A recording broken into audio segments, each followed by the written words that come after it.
반갑습니다. 이상원 교수입니다.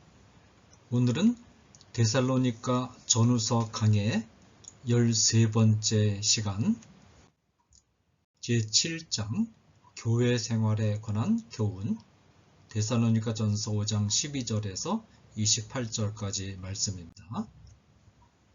오늘의 주제는 소제목으로 5장 16절에서 22절까지 개인의 경건생활, 그리고 5장 23절에서 28절까지 기도와 마지막 문안 인사를 끝으로 데살로니가 전서 강해를 마무리하고 다음 시간부터는 데살로니가 후서 강의를 시작하겠습니다. 먼저 5장 16절에서 22절까지 개인의 경건생활을 다룬 부분을 같이 상고하도록 하겠습니다. 바울은 마지막으로 성도들 개인이 어떤 마음가짐과 태도를 가지고 신앙생활에 임해야 하는가에 대하여 16절부터 22절까지 교훈을 줍니다. 여기서는 두 편의 짤막하고 아름다운 경구가 등장하는데 하나는 16절에서 18절에 있고 다른 하나는 19절에서 22절에 약간 변형된 형태로 있습니다. 16절에서 18절에 성도들에게 잘 알려져 회자되는 첫 번째 경구가 나옵니다. 항상 기뻐하라, 쉬지 말고 기도하라, 범사에 감사하라. 이것이 그리스도 예수 안에서 너희를 향하신 하나님의 뜻이니라. 성도들은 항상 기쁨과 기도와 감사의 태도로 살아야 하는 자들입니다. 바울은 어떤 상황에서 이 교훈을 주고 있을까요? 바울의 선교 여정 전체가 항상 그랬지만 특별히 바울이 데살로니가 전서를 서술한 전후의 상황도 예외 없이 고난과 핍박이 뒤따르는 상황이었습니다. 데살로니가 교회 성도들은 고난과 핍박 속에 있었습니다. 바울은 자신이 고난과 핍박 속에 처해 있는 중에 고난과 핍박 속에 있는 성도들을 향해서 기뻐하라, 기도하라, 감사하라 라고 권고하고 있습니다. 바울 서신 전체를 통해서 기쁨과 기도와 감사를 명령하는 바울의 권고는 고난 속에 있으면서도 기쁨과 감사와 기도에서 떠나지 않는 바울의 신앙 체험에서 우러나온 살아있는 권고라는 사실을 유념해야 합니다. 바울의 권고를 이해하는 열쇠는 항상이라는 부사를 어떻게 이해하느냐에 달려 있습니다. 바울은 항상 기뻐하라 라고 권고합니다.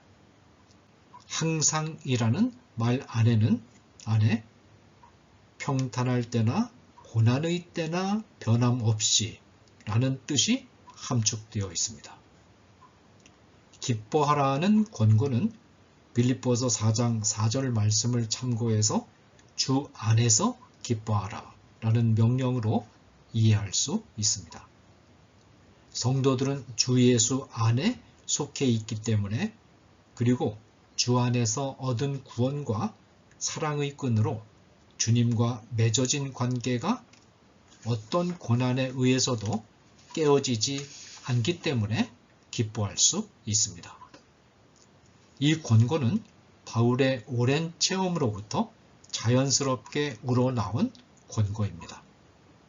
바울은 데살로니가에 오기 직전 빌립보에서 귀신 들린 여종으로부터 귀신을 쫓아내어 온전한 사람으로 회복시켜주는 선한 일을 했으나 여종을 이용해서 돈벌이를 하던 여정 주인의 계략 때문에 억울한 누명을 쓰고 음습한 돌 감옥에 갇힌 일이 있었습니다. 돌 감옥에 갇힌 바울은 한밤중에 일어나 오히려 기도하면서 하나님을 찬미했습니다. 이 같은 바울의 태도는 그의 서신 곳곳에 나타납니다. 근심하는 자 같으나 항상 기뻐하고 가난한 자 같으나 많은 사람을 부요하게 하고 아무것도 없는 자 같으나 모든 것을 가진 자로다. 고린도후서 6장 10절. 그러므로 내가 그리스도를 위하여 약한 것들과 능욕과 궁핍과 박해와 곤고를 기뻐하노니 이는 내가 약한 그때에 강함이라. 고린도후서 12장 10절. 나는 이제 너희를 위하여 받는 괴로움을 기뻐하고 그리스도의 남은 고난을 그의 몸된 교회를 위하여 내 육체에 채우노라. 골로새서 1장 24절. 다만 이뿐 아니라 우리가 환난 중에도 즐거워하나니. 로마서 5장 3절. 이 말씀들을 보면 바울은 환난에도 불구하고 기뻐한 것이 아니라 환난을 받은 것 때문에 기뻐했다라고 말합니다. 왜냐하면 환난을 받는 그때에 오히려 그리스도의 능력이 나타나서 바울 자신이 강해짐을 느꼈을 뿐만 아니라 고난을 받음으로써 그리스도의 남은 고난에 참여하는 영광을 얻는다는 사실을 알았기 때문입니다. 바울은 계속해서 쉬지 말고 기도하라고 권고합니다. 기도한다는 말은 어떤 정해진 시간에 소리를 내어 하나님께 기도하는 것만을 가리키는 것이 아니라 항상 눈을 들어서 하나님을 바라보는 태도를 의미합니다. 항상 하나님을 바라보고 의존하며 생각하는 태도로 삶을 영위하는 것이 기독교인의 삶입니다. 항상 하나님을 바라보고 의존하다 보면 말로 하는 기도는 일종의 호흡처럼 자연스럽게 나오게 됩니다. 늘 마음속의 묵상이 하나님을 향해 있으니까 그 마음이 자연스럽게 터져 나와 소리 있는 기도가 됩니다. 그렇게 해서 우리는 쉬지 않고 기도할 수 있게 됩니다. 우리의 눈이 항상 주님을 바라보고 주님을 향해 있으면 언제인지 모르게 고난과 핍박의 때를 가볍게 넘어가고 있는 자신을 발견하게 됩니다. 그것을 우리는 바울에게서 볼 수 있습니다. 바울의 서신을 읽어보면 교훈을 쭉 서술해 나가다가 갑자기 자연스럽게 기도문이 터져 나오고 다시 서술해 나가다가 어느 순간인가 또 기도문이 터져 나옵니다. 데살로니가 전서도 마찬가지입니다. 바울은 여러 가지 교훈을 서술해 나가던 도중에 자연스럽게 독자들이 알아차리지 못하는 순간에 벌써 기도문으로 진입해 있는 때가 있는 것입니다. 바울은 계속해서 범사에 감사하라고 권고합니다. 범사라는 표현도 형통할 때나 환난을 만날 때를 모두 포함하는 개념입니다. 성도들이 환난 때도 감사할 수 있는 이유는 우리에게 일어나는 모든 일이 결코 우연의 산물이 아니요 하나님의 계획과 섭리 하에 일어난다는 것을 믿기 때문입니다. 환난을 통해서도 하나님의 선하시고 자비로운 계획을 이루신다는 것을 믿을 때 우리는 환난 중에도 감사하지 않을 수 없습니다. 범사에 감사하라는 권고는 우리가 계획하고 기대했던 방향으로 일이 이루어질 때도 감사하고 그렇지 않을 때도 감사하라는 뜻을 담고 있습니다. 바울은 데살로니가에 오기 바로 직전에 그 같은 하나님의 섭리를 극적으로 체험한 사람입니다. 바울은 자기 자신에게도 익숙하고 아직도 복음을 들어야 할 사람들이 많은 소아시아 지방에서 전도 활동을 계속하기로 계획을 세우고 있었습니다. 그러나 하나님은 바울의 소아시아 전도를 막으셨습니다. 바울은 시간이 지나면서 자기 뜻대로 이루어지지 않은 이 일이 하나님의 또 다른 계획을 이루시기 위한 과정이었음을 깨달았던 것입니다. 이 같은 상황에서 바울은 범사에 감사하라라는 명령을 줍니다. 이제 9절에서 22절에는 두 번째 경고가 나옵니다. 성령을 소멸하지 말며 예언을 멸시하지 말고 범사에 헤아려 좋은 것을 취하고 악은 모든 모양이라도 버리라.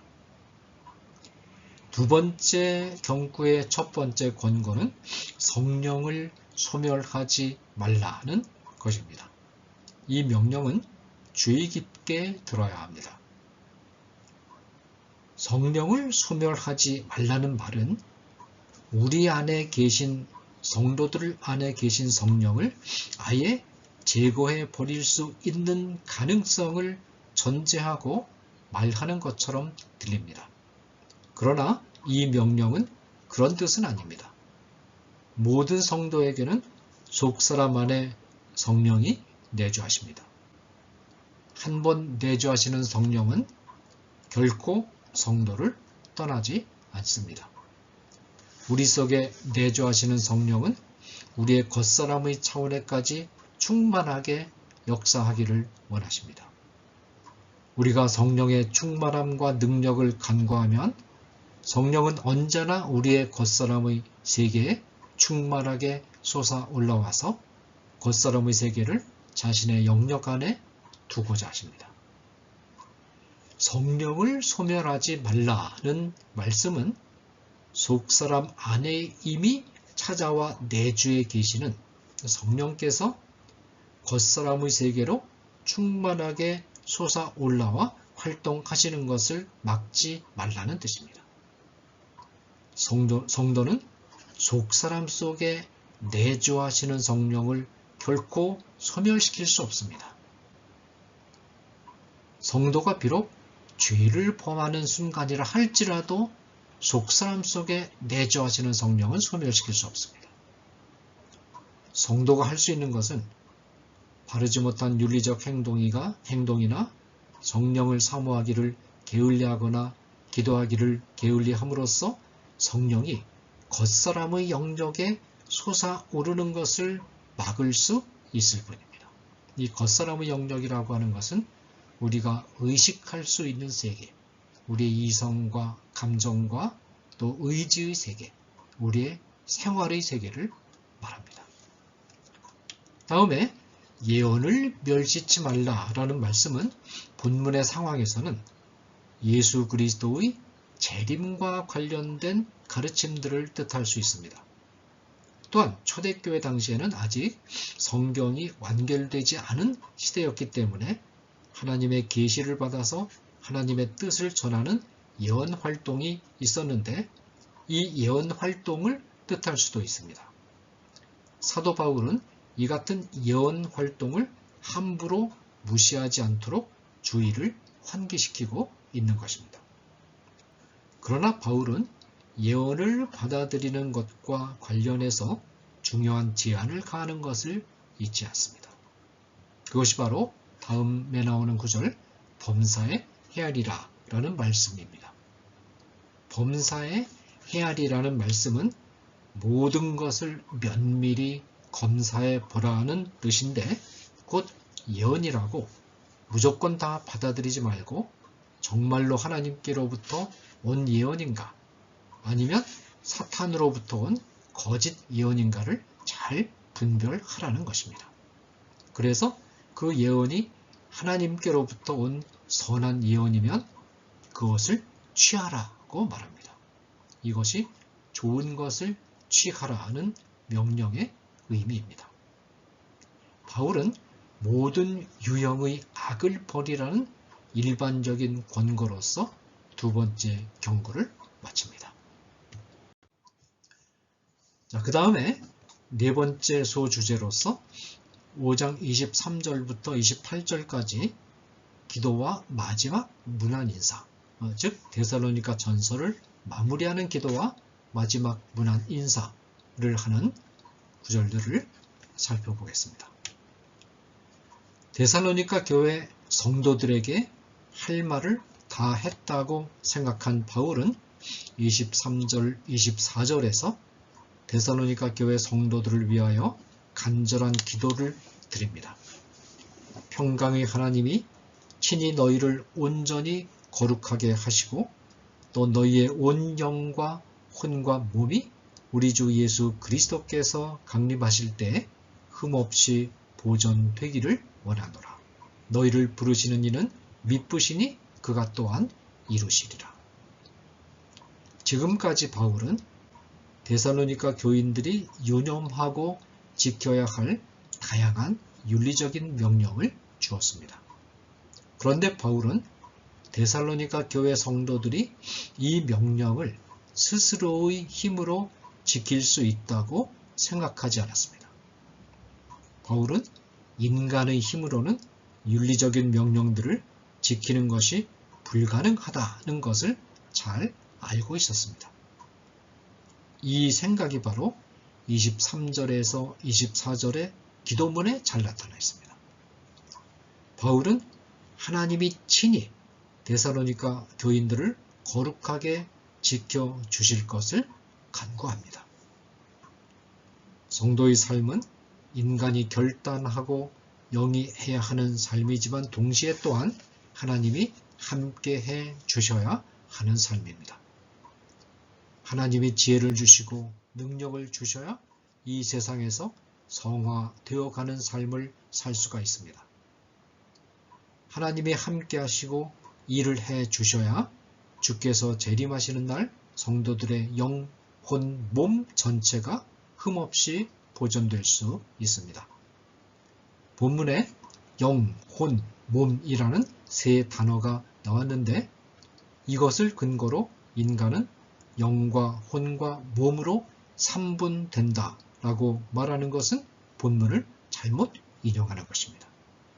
본문은 사람이 세 부분으로 구성되어 있음을 말하고자 한 것이 아니라 영과 혼과 몸이 합하여 하나의 전인을 이룬다는 점을 강조하면서 성도의 거룩은 전인의 차원에서 이루어져야 함을 말합니다. 영, 혼, 몸이라는 표현은 나누는 표현이 아니라 묶는 표현입니다. 묶어서 전체를 묘사하는 표현입니다. 영과 혼과 몸은 서로 중첩되는 요소들이 많기 때문에 나누는 것이 매우 어렵습니다. 물론 영혼과 몸은 분명하게 나눌 수 있습니다.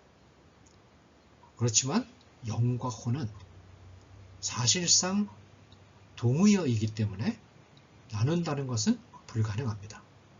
영과 혼은 하나의 실체로서 그 하나의 실체가 하나님을 향할 때는 영이라는 모습으로 나타나고 그 하나의 실체가 건전한 인간 관계로 향할 때는 혼으로 나타나고 그 하나의 실체가 어떤 죄를 범할 때는 육으로 그렇게 나타납니다. 영혼과 몸은 서로 기원이 다르기 때문에 그 성질이 다르고 두 부분이라고 말할 수 있습니다. 그래서 기독교는 이분법을 말합니다. 그러나 영혼과 몸은 인간이 이 세상에 사는 동안에는 하나의 통전적인 전체로서 존재합니다. 그러나 육체적 죽음을 당할 때는 영혼과 몸은 분명히 분리됩니다. 그러다가 나중에 주님이 재림하실 때 신령한 새 몸을 입고 영혼과 몸이 또 하나의 분리될 수 없는 전체로 존재하게 되는 것이죠. 성화가 하나님의 도우심에 의해서 가능함을 말한 바울은 4절에서 미쁘신 하나님께서 또한 이루시리라 라는 확신을 표현합니다. 무엇을 이룬다는 뜻입니까? 성화의 과정이 아무리 하나님이 도우셔도 결국 인간이 해야 하는 일이기 때문에 불완전할 수밖에 없습니다. 인간의 손은 미다스의 손과 같습니다. 고대 그리스 신화에 등장하는 탐욕이 많았던 미다스 왕은 디오니소스 신에게 간청해서 자신이 만지는 모든 것이 황금으로 변하는 능력을 받았다고 알려진 왕입니다. 미다스가 만지는 모든 것이 황금으로 변한 것처럼 인간의 활동이 관여하는 모든 것은 어딘가 망가지게 되어 있습니다. 성화의 과정은 하나님이 도우시지만 인간이 행하는 일이기 때문에 결코 완전에 이룰 수 없습니다. 그러므로 성화의 업적을 가지고는 인간의 전인을 구원할 수 없습니다. 성도들의 최고의 소원인 전인의 구원, 곧 영과 혼과 몸의 구원은 마지막 날에 하나님이 전적인 은혜로 완전하게 이루십니다. 이 사역을 구원의 서정에서는 영화라고 합니다. 우리는 이 영화의 때를 소망 중에 기다리면서 우리에게 주어진 성화의 삶을 성실히 살아내기 위해 애를 써야 합니다. 바울은 고고하게 높은 곳에 올라가서 항상 가르치기만 하고 훈계만을 주는 사람은 아니었습니다. 바울은 자신의 한계와 연약함을 항상 의식하고 있었습니다. 그러므로 바울은 데살로니가 교인들에게 많은 훈계를 준 뒤에 25절에서 자기 자신을 위해서 기도해 달라고 부탁합니다. 형제들아, 우리를 위하여 기도하라. 바울은 모든 형제에게 서로 문안할 것을 26절에서 말하고 자신이 보낸 서신을 모든 성도 앞에서 읽어줄 것을 27절에서 부탁한 후에 28절에서 주님의 은혜가 데살로니가 교회 성도들에게 함께하기를 기원하는 것으로 서신을 마무리 짓습니다. 이것으로서 데살로니가 전서 강해를 마무리하고 다음 시간에는 이어서 데살로니가 후서 강해를 진행을 하도록 하겠습니다. 감사합니다.